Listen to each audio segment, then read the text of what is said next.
दिल्ली के सर गंगाराम अस्पताल में एक 11 साल के बच्चे को एडमिट किया गया। उसे पिछले कुछ दिनों से लगातार खांसी आ रही थी। जब दिक्कत बहुत बढ़ गई तो परिवार वाले उसे अस्पताल लेकर गए। वहां जांच हुई तो पता चला उसके फेफड़ों में सूजन थी और बच्चे को हाइपर सेंसिटिविटी न्यूमोनाइटिस नाम की एक बीमारी हो गई थी। चौंकाने वाली बात यह है कि ऐसा कबूतर के पंखों और बीट से एलर्जी की वजह से हुआ था। अब इस खबर को हम सभी को सीरियसली लेना चाहिए। क्यों? देखिए, हम में से कई लोगों की छतों पर या बालकनीज पर कबूतर आकर अपना घोंसला बना लेते हैं, फिर वहाँ पर बीट करते हैं, उनके पंख झड़ कर गिरते हैं। इससे एलर्जी और फिर हाइपर सेंसिटिविटी न्यूमोनाइटिस हो सकता है। अब ये हाइपर सेंसिटिविटी न्यूमोनाइटिस होता क्या है आखिर, और इसका कबूतर से क्या संबंध है, ये हमें बताया डॉक्टर अक्षत गुप्ता ने।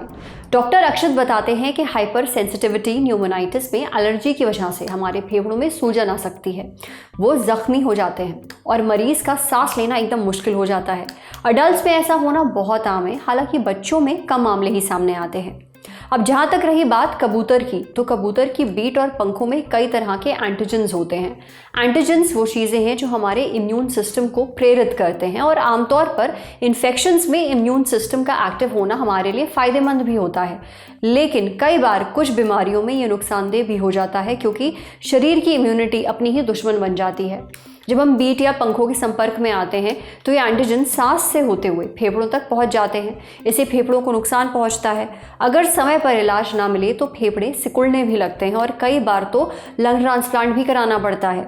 जो लोग खेत में काम करते हैं, सड़कें साफ करते हैं या फिर ऐसा काम करते हैं जहाँ पे आइसोसाइनेट केमिकल का इस्तेमाल होता है, उन्हें हाइपर सेंसिटिविटी न्यूमोनाइटिस हो सकता है।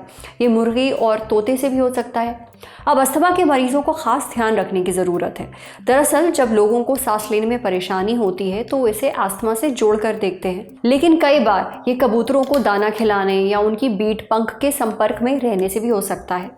डॉक्टर अक्षत आगे बताते हैं कि अगर आपको सांस लेने में परेशानी हो रही है, खांसी आ रही है, छाती में सिकुड़न महसूस हो रही है, सिर दर्द है, लगातार बुखार है, जोड़ों और मांसपेशियों में भी दर्द है, तो डॉक्टर को दिखाना ज़रूरी है।